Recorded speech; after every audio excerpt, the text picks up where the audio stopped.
It was a warm day.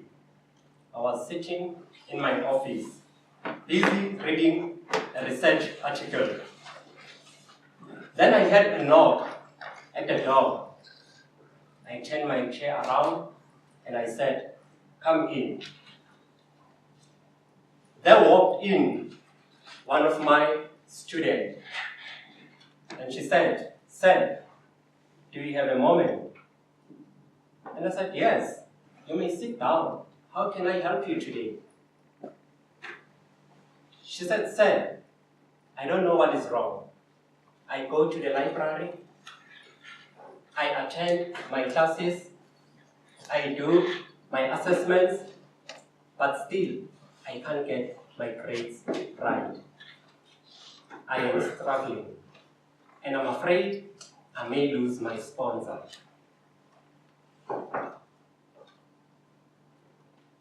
There was a young lady looking for some options to get out of the situation. Madam Toastmaster, fellow Toastmasters, and to our lovely guests and visitors. One day I was searching the books, and as I was searching the books, I came across a book that said option B.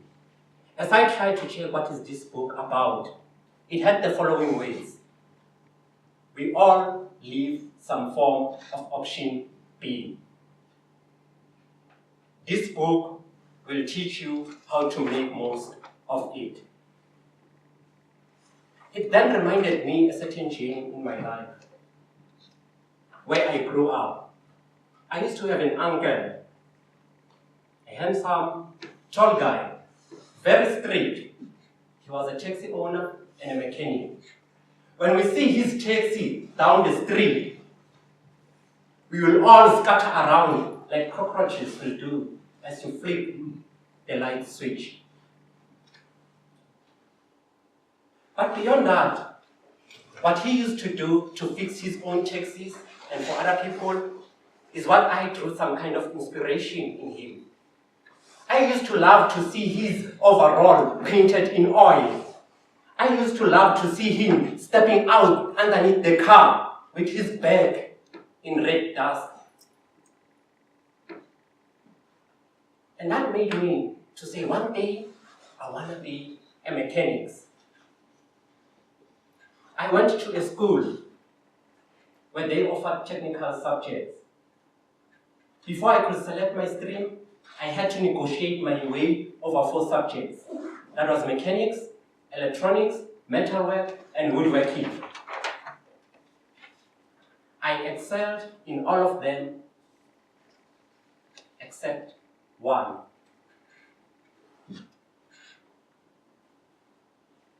My negotiation with electronics didn't go that well. I struggled. Bewildered. I was faced with adversity. I had to make a choice. Do I become resistant and try to pursue this? Or was it just about time where I had to break my heart and leave what was once my dream as I try to seek something I can fall in love with again?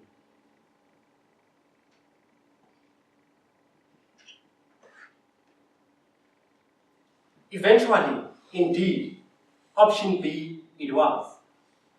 I chose electronics. That was from grade 10 onwards. It's 15 years ago. And since then, I have never looked back. I never thought I would come across a day whereby I can enjoy option B so much. I never thought I could find something I can fall in love with again and do it with so much passion.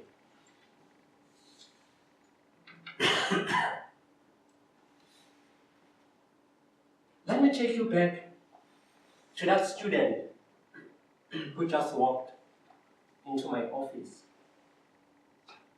So often we see students, they are afraid to lose sponsors, to lose bursaries. Some of them, the only hope is education into their lives. And you know what happens when you need to make decisions under fear. I recall one day, she called me. I was at work and said, please, may I see you? That was the following year after she was my student. And when I go there and I met her, she said, Mr. Mabuza, I am leaving engineering. It is a tough decision, but I don't think engineering was meant for me. I have applied to go and study statistics, and I have found a sponsor for myself from Stats SA.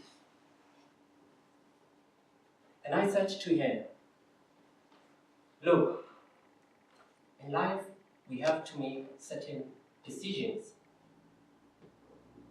And I am sure that in this new journey, new path that you have selected, along the line you will fall in love with it.